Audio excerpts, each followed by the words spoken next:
Praise the lord. అందరికీ వందనాలు. ప్రియ సహోదరి, సహోదరులారా, దేవుని పరిశుద్ధ వాక్య భాగంలో నుండి ఒక మాట చదువుకొని కొద్ది నిమిషాలు వాక్యాన్ని ధ్యానం చేద్దాం.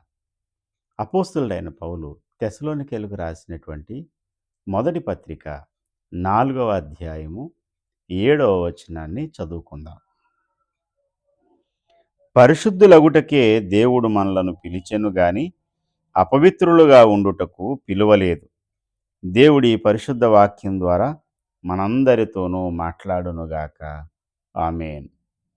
ప్రియ మిత్రులారా, నేను పరిశుద్ధుడనై ఉన్నాను కాబట్టి మీరును పరిశుద్ధులుగా ఉండండి.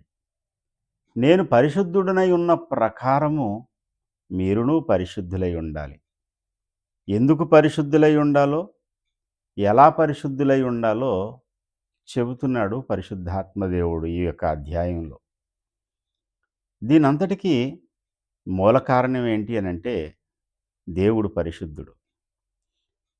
ఈ భూమి ఆకాశములను సృజించి తల్లి గర్భంలో నీకు ఒక రూపును ఏర్పాటు చేసినటువంటి దేవుడు పరిశుద్ధుడైన దేవుడు.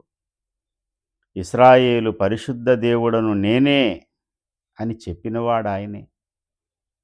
ఎందరో దైవాంశ సంభూతులుగా మహానుభావులుగా పిలువబడిన వారు ఉన్నారు కానీ పాపము లేని పరిశుద్ధుడు అనబడిన వారు ఒకే ఒకడున్నాడు. ఆయన పరిశుద్ధ గ్రంథంలో కనిపిస్తున్నాడు.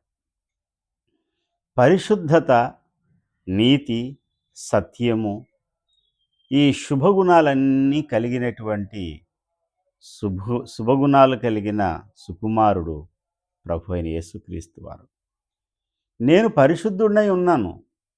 మరి నన్ను చేరుకోవాలంటే, నాతో నడవాలంటే, నాతో సహవాసం చేయాలంటే, నన్ను చూడాలంటే మీరు కూడా పరిశుద్ధులై ఉండాలి. ఆ అర్హత చాలు. ఇంకంతకంటే ధనము, అందము, ఐశ్వర్యము, ఈ లోక ఘనతలు ఇవేవి కాదు.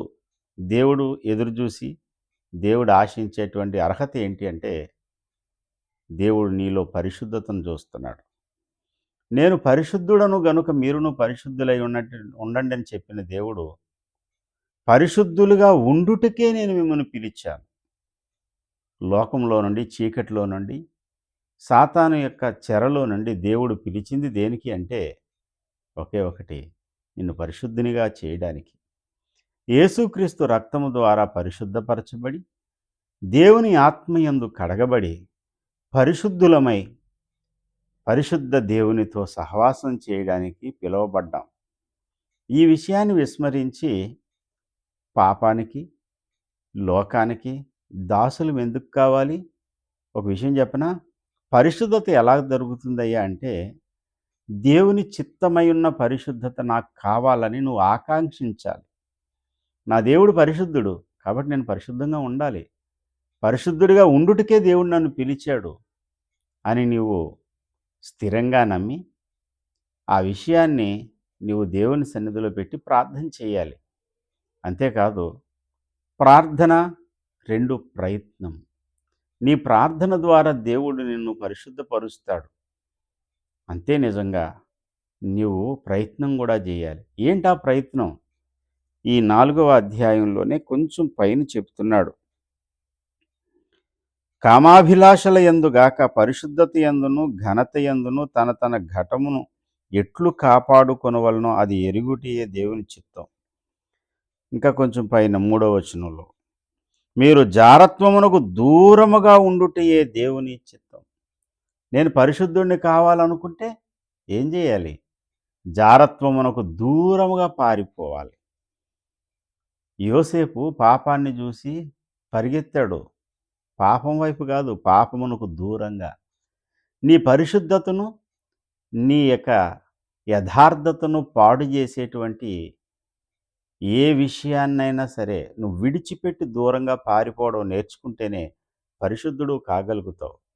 నేను పరిశుద్ధుడిని కావాలి కావాలి కావాలి అని అనుకుంటూ పాపం జరిగే స్థలంలో పాపానికి నిన్ను లాగేటువంటి పరిస్థితుల దగ్గర నువ్వు ఉంటేలా?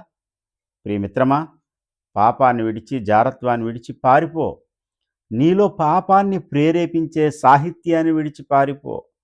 వ్యర్థమైనటువంటి పాపపు ప్రేరణలు కలిగించే వాటి దగ్గర నువ్వు సహవాసం చేస్తూ, అక్కడే నువ్వు ఉంటూ, పరిశుద్ధుడు ఎలా కాగలుగుతావు?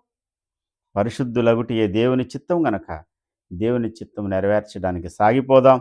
దేవుడు అటువంటి కృప మనందరికీ అనుగ్రహించును గాక. ఆమేన్. God bless you.